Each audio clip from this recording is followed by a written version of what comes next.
mobil listrik, motor listrik, itu kayaknya udah banyak dan udah biasa ya.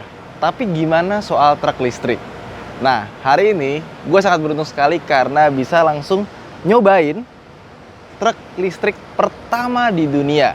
Dan truk ini sekarang ada di Indonesia. Jadi kalau kalian ke Gias Compact 2020 ini, kalian bisa melihat langsung truk listrik dari Mitsubishi Fuso. Bersama saya Ridwan Hanif, jangan lupa untuk subscribe channel ini dan saksikan video berikut ini.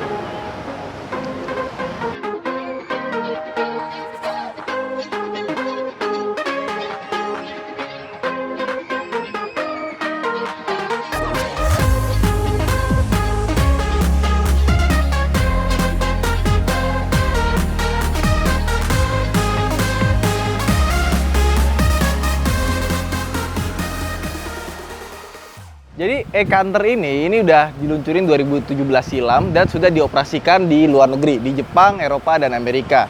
Beberapa perusahaan kayak misalnya UPS atau 7-Eleven menggunakan e-Canter ini setiap hari untuk armada mereka ketika ngantar-ngantar paket atau barang. Jadi kenapa truk ini bisa dibilang yang pertama di dunia? Karena biasanya itu cuma sekedar konsep, dipamerin doang. Nah, kalau ini udah fully operasional dan digunakan oleh banyak perusahaan. Nah, lucunya truk ini nggak cuma sekedar listrik, tapi truk ini juga dibekali dengan banyak peralatan canggih di dalamnya. Contoh, kita masuk ke dalam aja nih ya. Yuk, kita masuk. Truk ini sudah dilengkapi dengan smart key, di mana ini sebenarnya bukan keyless, tapi harus tetap dicolokin. Jadi cara nyolokinnya itu di sini ada slot, kita masukin. Nah, terus ada start stop engine buttonnya, di mana kalau kita pencet sekali, dia akan nyala instrumen segala macamnya. Tapi kalau kita mau starter, bener-bener starter, kita harus injek rem dulu dan tekan lebih dalam. Jadi ada tekan sekali sama truk ke dalam sampai ada tulisan ready. Kalau udah ready, ini kita masukin ke R atau D, itu bisa langsung jalan. Nah, ini ada sensor pintunya. Jadi kalau kunci dari dalam, kita buka pintu, dia akan berbunyi seperti ini. Terus head unitnya ini bukan cuma sekedar soal audio, seperti Bluetooth-nya, radio atau navigasi pun di sini juga ada. Di sini ada controller AC dan AC-nya sudah auto, bisa kita pencet bawah untuk setting autonya. Terus ini juga bisa ada heater, jadi penghangat. Jadi kalau kita putar yang ke merah ini, dia akan jadi pemanas. Terus di sini ada tombol untuk hill hold control. Jadi kalau misalkan kita lagi nanjak, mau ditahan dulu, nggak langsung mundur gitu ya. Jadi ini fungsinya sama dengan hill start assist kalau di mobil-mobil zaman sekarang. Nah, di sini ada tempat penyimpanan cukup besar dan di sini ada cup holder 2 buah. Sip. Ini ada tempat penyimpanan lagi di sini ada lagi di bawah ya. Terus di sini juga ada. Nah, ada tempat penyimpanan di sini cukup luas buat taruh dokumen segala macam dan kita dapat armrest di bagian sini. Terus di sini kita juga dapat setir yang sudah teleskopik dan ada tilt steeringnya. Nah, ini kalau udah nyala kayak gini ya. Dah, ini di jalan ya. Ini setirnya luar biasa enteng. Pakai satu jari pun bisa seperti ini tuh. Saking entengnya. Oke.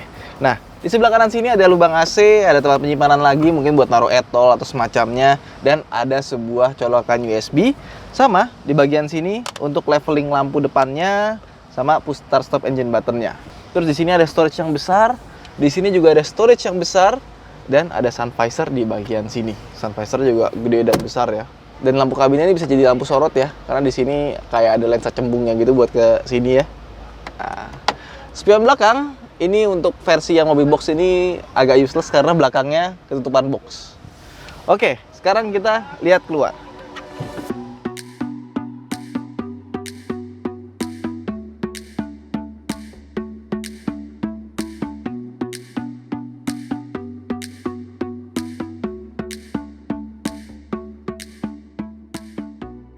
Nah, sekarang kita langsung buka aja. Kita pengen lihat isi mesinnya itu seperti apa gitu ya. Nah, cara bukanya, ini di sini ada switch. Kita angkat dulu, baru kita angkat ininya. Wah. Udah selesai. Tinggal kita angkat dari sini, sama di sini ada switch juga mesti kita tarik. Tarik, baru kita angkat. Wah. Sama di sini ada locknya, biar kita nggak kejepit. Jadi lebih aman ya. Nah, teman-teman bisa lihat. Di sini itu mesinnya kelihatan seperti komponen elektronik ya, karena memang ini truk listrik, jadi tidak ada mesin konvensional atau internal combustion engine di dalamnya. Nah, tapi kita tetap dapat radiator. Gunanya radiator ini untuk mendinginkan baterai, karena baterainya ada 6 buah. Jadi kalau kita lihat di sini, ini ada AC sama DC converter atas bagian 2 ini. Terus di bagian sana itu ada buat colokan listriknya, buat kita ngecas. Nah, pertanyaannya, di mana elektrik motornya? Apakah di depan? Apakah di belakang? Ternyata dia kan ada 6 buah baterai ya. 1, 2, di sebelah ada lagi, ada 4.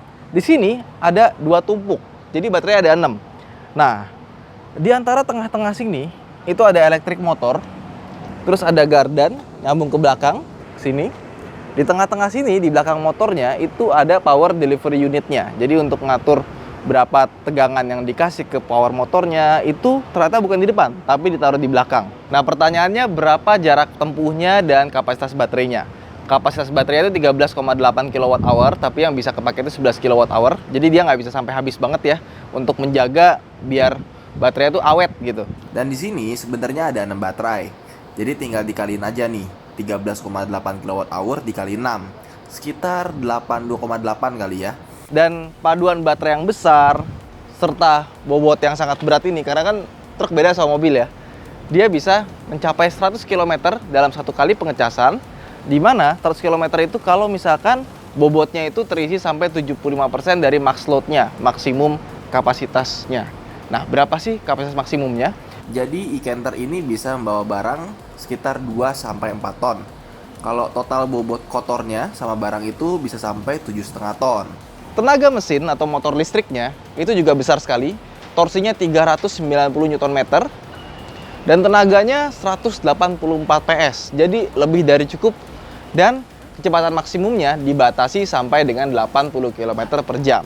Dan nggak cuma itu doang, truk ini kita lihat deh. Dia ban depannya itu, remnya itu pakai rem cakram. Dan belakangnya pun juga dia sudah pakai rem cakram. Jadi cakramnya depan belakang, bukan tromol. Luar biasa. Dan dia juga sudah punya anti-lock braking system, electronic stability program juga ada, traction control juga sudah ada. Cakep.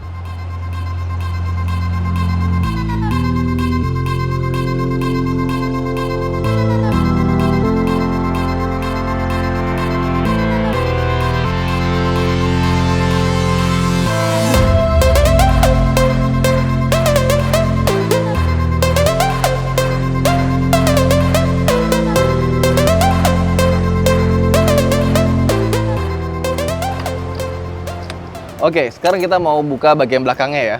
Ini ada pengaitnya, jadi kalau misalkan mau dibuka biar nggak nutup, itu bisa dikaitin ke bagian situ tuh, ke sini nih. Nah, kalau kita buka, pertama kita buka yang sebelah kiri dulu. Ini ada pencetan di sini, cekrek, terus buka. Nah, sudah dibuka, kita kaitkan pengaitnya di sini.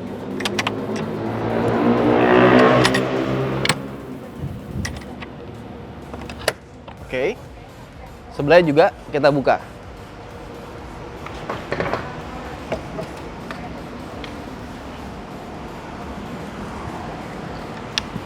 Kita juga dapat footstep di sini dan ada rear bar-nya di sini. Ini berfungsi banget ya. Jadi truk-truk besar itu kalau di negara-negara lain itu punya kewajiban harus pasang rear bar di bagian ini, rear crash bar.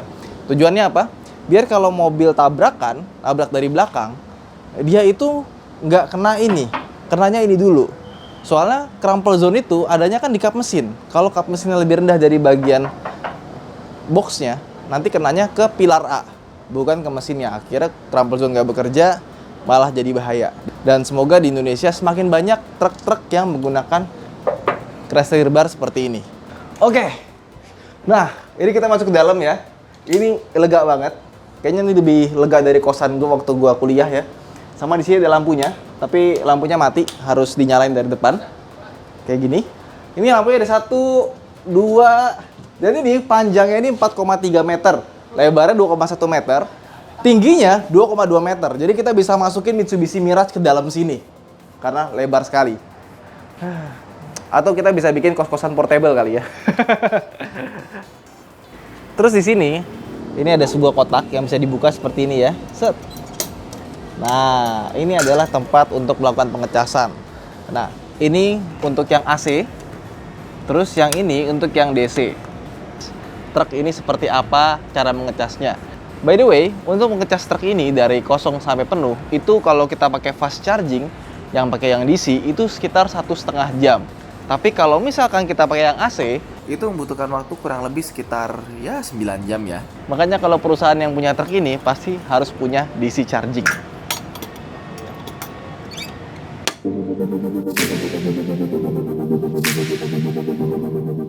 Nah, gimana cara menutup truk yang lagi terguling ini? Caranya gampang sebenarnya. Di sini ada tuas, kita masih tarik di sini. Tarik deh. Set. Sama sekali nggak pakai tenaga, cuma kita arahin doang. Habis itu tutup. Udah. Habis itu kita lock lagi di sini. Up. Udah. Sudah, sekarang kita jalan ke tempat pengecasan. Yuk.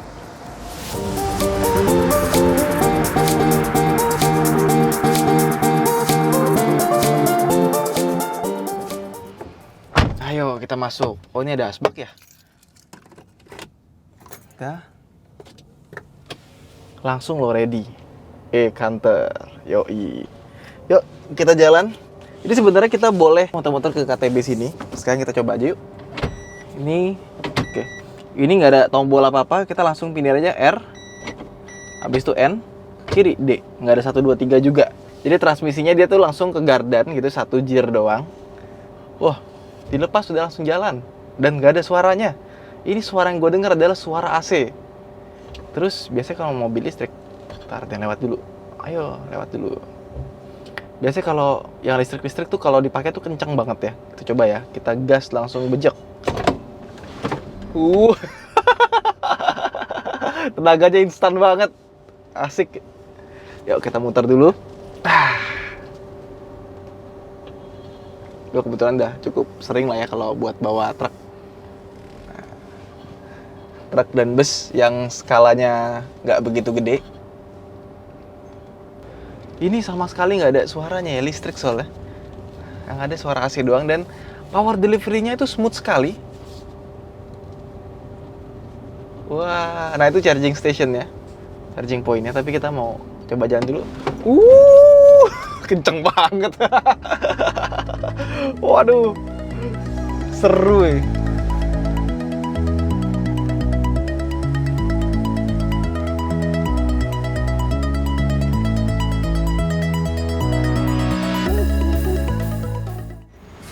Berhenti dulu.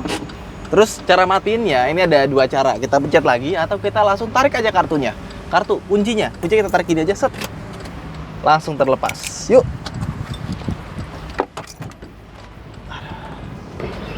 Oke. Nah, sekarang kita mau ngecas. Pertama kita buka dulu. Nah, ini kebetulan di Mitsubishi ini cukup lengkap ya. Dia ada 2, yang ada CHAdeMO sama CCS2. Nah, yang kita pakai ini yang CHAdeMO. Jadi kita pencet dulu ini baru bisa kelepas. Nah, sekarang kita colok ke sini. Oke. Kita nggak perlu pencet apa-apa, karena nanti dia akan langsung nih. Tadi EV connected, preparing. Nanti dia akan langsung otomatis ngecas, communication. Dan kalau misalnya udah ngecas, di sini nanti ada indikatornya. Kalau penuh dia hijaunya jadi 4. Tapi ini juga ada penuh nih 96% sebenarnya. Jadi tadi kita muter-muter bentar itu cuma 96% atau 4% yang kita gunakan. Luar biasa. Ngelepasnya gimana? Cara ngelepasnya kita pencet dulu stop. Habis itu lepas, pasang lagi, kembali seperti semula. Dan ini kebetulan karena fasilitasnya Mitsubishi, jadinya juga gratis. Nggak perlu bayar. Nah,